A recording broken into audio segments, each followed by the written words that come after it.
하버드 대학교에 다니는 대학생들이 한국어와 한국 문화를 배우며 한국 사랑에 푹 빠져 있습니다. 미국 하버드 대학생들이 한국을 배우고 한국어를 제2의 모국어로까지 선택하게 된 이유가 무엇일지 오늘의 사연 들어보겠습니다. 안녕하세요. 저는 하버드 대학교에서 경제학을 전공하고 있는 사라입니다. 제가 이렇게 한국에 제 이야기를 보내게 된 건 한국에 대한 저의 애정을 꼭 전하고 싶어서예요. 지금은 하버드 대학교에 있는 한국학연구소에서 한국의 역사와 문화를 배우고 있어요. 하버드 대학교에 입학하고 첫 학기 교양 수업으로 세계 경제의 이해라는 강의를 들었어요. 그때 처음 한국의 경제 성장에 대해 배웠죠. 전쟁이 폐허해서 이렇게 빠르게 선진국으로 발전한 나라가 또 있을까요? 한국의 이야기는 정말 놀라웠어요. 그 수업에서 본 다큐멘터리가 제 인생을 바꿔놓았어요. 6.25 전쟁 후의 모습과 현재 서울의 모습을 비교한 장면이 특히 기억에 남아요. 그 빠른 변화 속에 숨겨진 한국 사람들의 노력과 열정이 느껴지더라고요. 호기심이 생겨 도서관에서 한국에 관한 책을 찾아 읽기 시작했어요. 그러다 우연히 응답하라 1988이란 드라마를 알게 되었죠.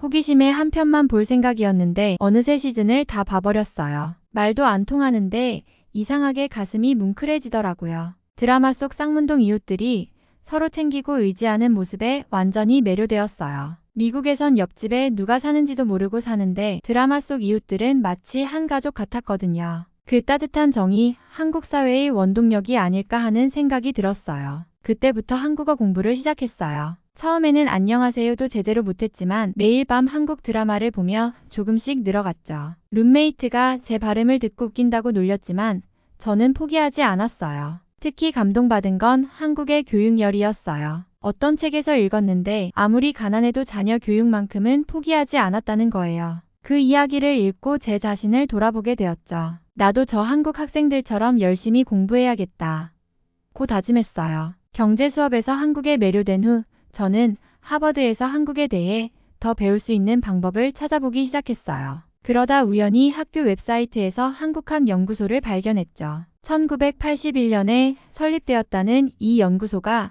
정말 궁금해졌어요. 한국학연구소 홈페이지를 보면서 놀라움을 감출 수 없었어요. 한국의 역사, 문화, 경제, 사회 등 다양한 분야의 연구가 이루어지고 있었고 세계적으로 유명한 석학들이 함께하고 있더라고요. 특히 눈에 띈 건 한국 기업들의 성장 전략을 연구하는 프로그램이었어요. 경제학도인 제게는 정말 흥미진진한 주제였죠. 더 자세히 알아보니 연구소에서는 정기적으로 한국의 전문가들을 초청해 강연회도 열고 한국어 수업도 진행한다는 걸 알게 되었어요. 심지어 한국 대학들과 교환학생 프로그램도 있더라고요. 이런 걸 보면서 이곳이 바로 내가 찾던 곳이구나 하는 확신이 들었어요. 용기를 내서 연구소를 직접 방문했을 때의 설렘이 아직도 생생해요. 복도에 전시된 한국 예술 작품들, 도서관에 방대한 한국 관련 자료들. 처음 방문했는데도 왠지 모르게 편안한 느낌이 들더라고요. 그날 저는 연구소 행정실에서 한참을 머물면서 어떤 수업들을 들을 수 있는지, 어떤 활동들에 참여할 수 있는지 열심히 물어봤어요.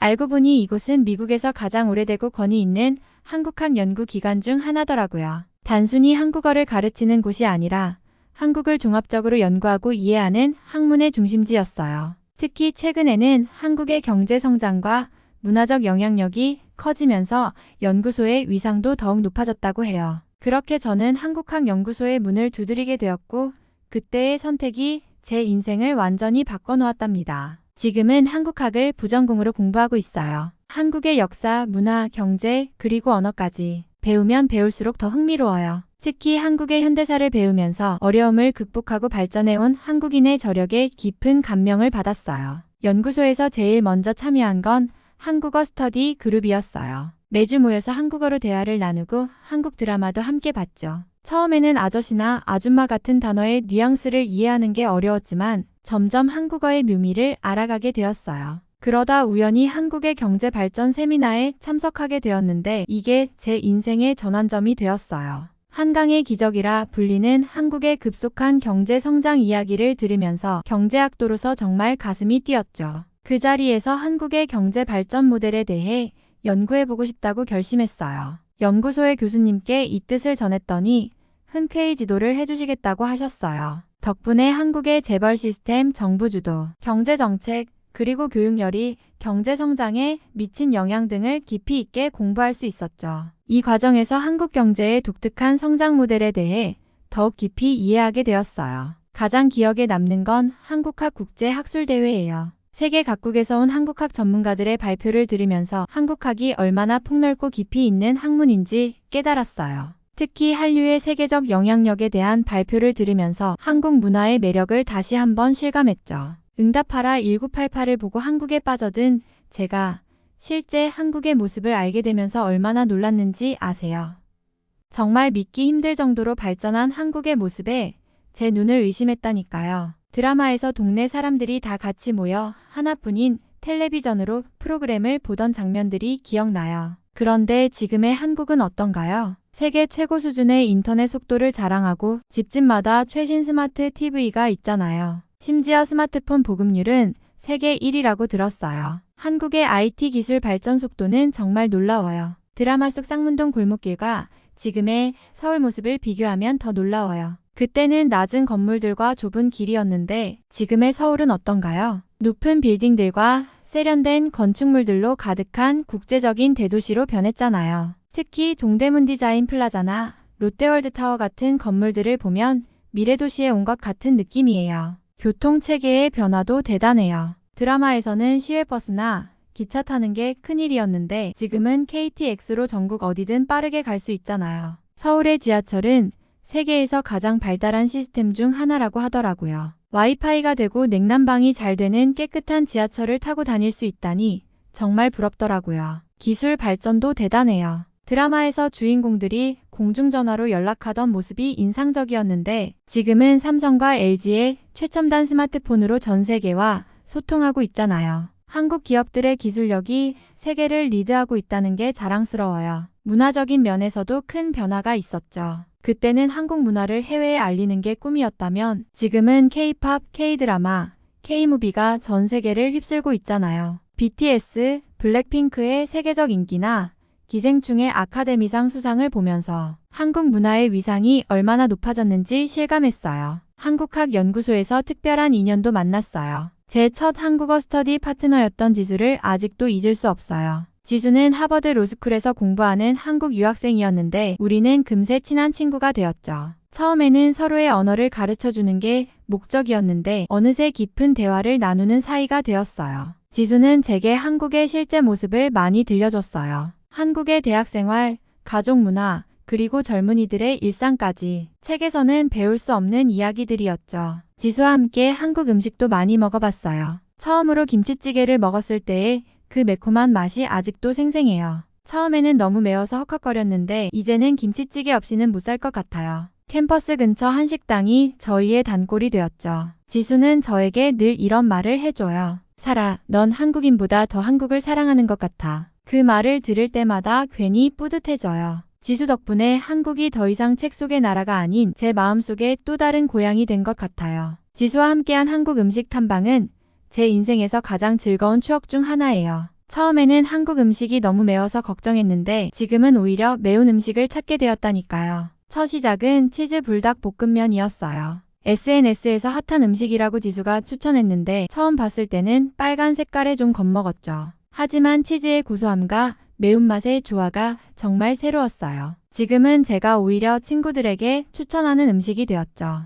떡볶이도 잊을 수 없어요. 캠퍼스 근처에 새로 생긴 한국 분식집에서 처음 먹어봤는데 쫄깃한 떡과 달달 매콤한 소스의 맛이 너무 신기했어요. 지수가 알려준 대로 치즈를 듬뿍 올려 먹었더니 정말 환상의 맛이더라고요. 이제는 시험 기간 필수 간식이 되었어요. 특히 충격적이었던 건 한국식 치킨이에요. 미국 치킨과는 완전히 다른 맛이었거든요. 양념치킨의 달콤매콤한 맛도 좋지만 겉바삭촉촉한 후라이드 치킨의 식감은 정말 잊을 수 없어요. 치킨의 진정한 맛을 알게 해준 거죠. 지수가 농담으로 이제 넌 한국인 다 됐다고 할 정도로 치킨을 자주 시켜 먹었어요. 한국식 핫도그도 빼놓을 수 없죠. 모짜렐라 치즈가 길게 늘어나는 모습에 다들 환호성을 지르더라고요. 요즘은 제 친구들도 수업 끝나고 한국식 핫도그를 사러 가자고 할 정도예요. 삼겹살은 정말 특별한 추억이에요. 지수가 졸업하기 전 마지막으로 같이 먹은 음식인데 고기를 구워가며 이야기꽃을 피웠던 그날을 잊을 수 없어요. 상추에 고기를 싸서 먹는 방법, 쌈장의 맛, 김치와의 조화, 모든 게 완벽했죠. 이제는 제가 다른 미국 친구들에게 한국 음식을 소개해주는 입장이 되었어요. 매운 음식을 잘 못 먹는 친구들에게는 순두부찌개나 불고기부터 시작하라고 추천해주고, 도전 정신 있는 친구들에게는 불닭볶음면에 도전해보라고 권해요. 한국 음식의 매력은 정말 끝이 없는 것 같아요. 지수가 한국으로 돌아간 지금도 저는 계속해서 새로운 한국 음식을 발견하고 있답니다. 한국 음식을 먹을 때마다 지수가 생각나고 그리운 마음이 들기도 해요. 그럴 때면 한국 음식을 먹었다는 핑계로 지수에게 연락을 하기도 하네요. 새로 유행하는 한국 음식이 있는지, 또 추천해줄 음식들은 없는지 물어보기도 하고요. 지수에게 언젠가 꼭 한국에 가보고 싶다고 이야기하면 지수도 저보고 한국에 오게 되면 자기가 안내를 해주겠다고 했어요. 서울의 숨은 맛집부터 야경 명소까지 벌써부터 기대되네요.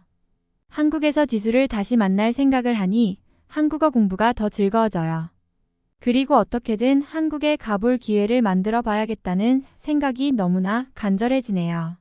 언젠가 한국에 가서 더 다양한 음식을 맛보는 게 제 소원이에요. 이렇게 한국학연구소는 제게 소중한 친구와 추억을 선물해줬어요. 단순히 학문을 배우는 곳이 아니라 제 인생의 새로운 장을 열어준 특별한 공간이 된 거죠. 간절히 원하면 역시 이루어지는 것 같아요. 제가 한국에 직접 가볼 기회가 생겼답니다. 지난 학기에 한국학연구소에서 한국의 스타트업 생태계와 청년, 기업가 정신이라는 주제로 연구 프로젝트를 진행했어요. 경제학도로서 한국의 새로운 성장 동력에 대해 깊이 공부하고 싶었거든요. 판교 테크노밸리부터 성수동의 스타트업까지 자료를 찾아보면서 정말 흥미진진했어요. 그러다 우연히 교수님께서 서울대학교와 하버드가 공동으로 진행하는 차세대 글로벌 리더 프로그램을 추천해 주셨어요. 한국의 주요 기업들과 스타트업을 방문하고 현지 학생들과 함께 프로젝트도 진행하는 프로그램이더라고요. 지수한테 이 소식을 전했더니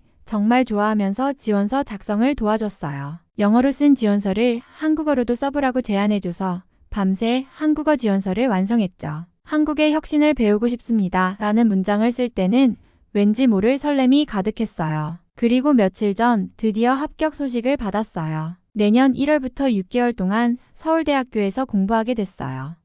지수가 먼저 축하한다고 연락이 왔는데 자기가 사는 지역 근처로 하숙집도 알아봐줬다네요. 언니가 한국에서 적응할 수 있게 내가 도와줄게 하는 말에 눈물이 날 뻔했어요. 한국학연구소 교수님들도 정말 기뻐하셨어요. 사라는 이미 마음이 반은 한국 사람이니까 분명 좋은 경험이 될 거예요 라고 응원해 주셨죠. 특히 제가 그동안 연구해온 한국의 경제 발전 과정을 직접 보고 배울 수 있다고 조언해 주셨어요. 이제 정말 설레요. 그동안 책으로만 보던 한국을 직접 경험할 수 있다니, 지수가 알려준 맛집도 가보고 연구했던 기업들도 방문하고 무엇보다 한국의 젊은이들과 함께 공부할 생각을 하니 가슴이 두근거려요. 한국에 가면 꼭 하고 싶은 것들이 정말 많아요. 남산타워에서 서울 야경도 보고 한강에서 치맥도 즐기고 제가 그토록 동경하던 한국의 대학 생활도 경험하고 싶어요. 무엇보다 한국의 열정적인 스타트업 문화를 직접 보고 배우고 싶어요. 여러분, 제가 한국에서 지내는 동안 멋진 이야기를 만들어 올게요. 그동안 한국학연구소에서 배운 것들을 토대로 이제는 실제 한국의 모습을 가슴에 담아오려고 해요. 기대되면서도 떨리는 마음을 안고 저는 이제 제 인생의 새로운 챕터를 시작하려고 합니다. 오늘 사연은 미국 하버드 대학교에 다니는 사라 씨의 사연을 전해드렸습니다. 하버드에서 한국학연구소에서 공부한 사라 씨는 한국어와 한국 문화를 좋아하게 되었고 결국 한국을 공부하러 직접 한국에 오게 되었다고 하네요. 사연 보내주신 사라 씨께 감사드리고 영상 시청해주신 시청자님들과 구독자님들께도 감사드립니다. 오늘의 이야기가 마음에 드셨다면 구독과 좋아요 부탁드립니다. 감동포켓은 계속해서 여러분께 좋은 이야기를 들려드리도록 하겠습니다. 다음 영상에서 또 인사드리겠습니다.